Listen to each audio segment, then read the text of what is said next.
আজকের গল্প যৌবনের অভিশাপ পর্ব ৩। এটি আমাদের অন্তিম পর্ব। তারপর আমার বর আমাকে বলল, আমার দাদার পরপর দুটো পুত্র সন্তান হয়ে মারা গেছে। তারপর আমার বাবা আমাদের কুলপুরোহিতকে আমাদের বাড়িতে ডেকে আনে এবং তিনি আমাদেরকে জানায় যে আমাদের বংশে একটা অভিশাপ আছে।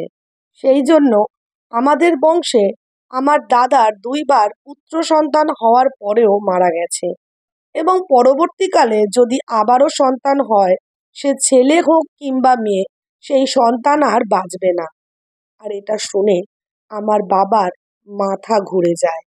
সঙ্গে সঙ্গে আমার বাবা কুলপুরোহিতের কাছ থেকে এর বিধান জানতে চায়। তখন কুলপুরোহিত বাবাকে জানায় যে এমন একটা ঘরের প্রয়োজন যে ঘরে কেউ কখনো থাকেনি। এরকম একটা ঘরে তিনি একটা তামার পাত্র রেখে যাবেন, আর সেই তামার পাত্রতে প্রতি শনিবার করে আমার বৌদিকে রক্ত দিতে হবে এবং রক্ত দেওয়ার পর তার চারদিকে সর্ষের তেল ঘুরিয়ে ডন্ডি কেটে দিতে হবে। বৌদির শরীরের অন্য কোনো অংশ থেকে রক্ত দিলে হবে না, শুধুমাত্র তার স্তনের উপরিভাগের অংশ থেকে একটি ছুরির মাধ্যমে কেটে সেই তামার পাত্রে রক্ত রাখতে হবে এবং রক্ততে যতক্ষণ না পর্যন্ত সেই তামার পাত্র ভর্তি হয় ততক্ষণ পর্যন্ত রক্ত দিয়ে যেতে হবে এবং এই ক্রিয়াটি করতে হবে প্রতি শনিবার রাত 12টায় আমার বাবার ব্যবহার করা একটি চাদরে বসে, এবং নিজে নিজে দেহের ওই অংশ কাটলে চলবে না।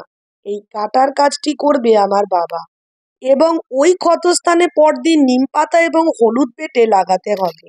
এই রকম করে যেতে হবে বিগত ৩ মাস। তারপরেই যদি কোনো সন্তান আমার বৌদির গর্ভে আসে, সে কোনো রকম বাধা ছাড়াই জন্ম লাভ করবে এবং বেঁচে থাকবে, তার জীবনে তার কোনো রকম বাধা থাকবে না। আমাদের এত বড় সাম্রাজ্য কে ভোগ করবে? তার জন্যই আমার বাবা মরিয়া হয়ে ওঠে। কারণ আমাদের পুরোহিত এও জানিয়েছিলেন যে যদি এই অভিশাপ থেকে আমার দাদা বৌদি মুক্তি না পায়, তাহলে এই অভিশাপে আমি আর আমার বউও পড়তে পারি। আর শুধুমাত্র এই কারণে এই রকম এক ব্যবস্থা নেওয়া হয়েছে। এই সব শুনে আমার মাথা একেবারেই কাজ করছিল না। এ যেন এক মধ্যযুগের বর্বরতায় আমরা বাস করছি, যার কোনো বৈজ্ঞানিক ব্যাখ্যাই নেই। এরকম একটা কাজে দিনের পর দিন একজন মহিলাকে বিনা কারণে কষ্ট দেওয়া হচ্ছে।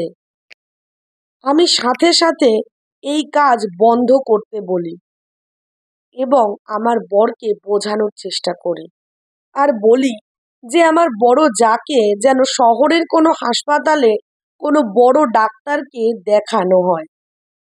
তারা হয়তো এই সমস্যার সমাধান বলে দিতে পারবে। কিন্তু আমার বর কিছুতেই রাজি হয় না এবং আমাকেও সবকিছু জেনে চুপ থাকতে নির্দেশ দেয়। না হলে বলে আমার সাথে সে আর কোনো রকম সম্পর্ক রাখবে না। সেই রাতের মতো আমি চুপচাপই থেকে যাই। পরদিন আমার বর অফিসের কাজে বেরিয়ে গেলে আমি চুপি চুপি বাড়ি থেকে বের হয়ে যাই এবং সদরে এক পুলিশ স্টেশনে গিয়ে পৌঁছাই। পুলিশকে সমস্ত ঘটনাটা খুলে বলি।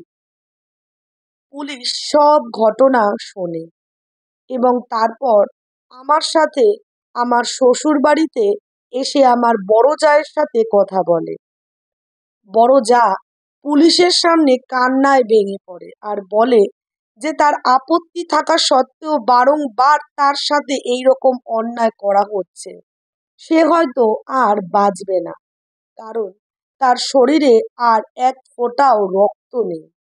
এবং এই সব কথা শুনে আমার শ্বশুর মশাইকে অ্যারেস্ট করে পুলিশ থানায় নিয়ে যায়। আমার বড় যাকে তৎক্ষণাৎ পুলিশেরা সদরে এক হাসপাতালে ভর্তি করে দেয় এবং আমিও সেই দিনই ব্যাগ গুছিয়ে শ্বশুরবাড়ি থেকে চলে যাই। আর সেই দিনই আমি বুঝেছিলাম পাত্র ভালো, সে পড়াশোনা জানে, ভালো চাকরি করে এবং ভালো সম্ভ্রান্ত পরিবারের ছেলে হওয়া সত্ত্বেও কাউকে বিয়ে দেওয়াটা উচিত নয় কিছু না জেনে। কারণ সেই ছেলের মানসিকতা অবশ্যই আধুনিক হওয়া প্রয়োজন। আর এটাও সমস্ত পুরুষকে বুঝতে হবে যে সন্তান জন্ম দেওয়াই একটা নারীর জীবনের একমাত্র লক্ষ্য থাকতে পারে না, তার আরো অনেক কিছু করার থাকতে পারে। নিজের প্রাণ না বাঁচলে সে ছোট্ট একটা প্রাণ কিভাবে আনবে। আজকের গল্পটি এখানেই সমাপ্ত। গল্পটি কেমন লাগলো অবশ্যই কমেন্ট বক্সে জানাবেন। এরকম নিত্য নতুন আরো ইন্টারেস্টিং গল্প পেতে অবশ্যই আমাদের চ্যানেলটিকে সাবস্ক্রাইব করুন। যারা ফেসবুক থেকে দেখছেন অবশ্যই পেজটিকে ফলো করুন এবং ভিডিওতে লাইক দিয়ে পেজ এবং চ্যানেলের সাথেই থাকুন। ধন্যবাদ।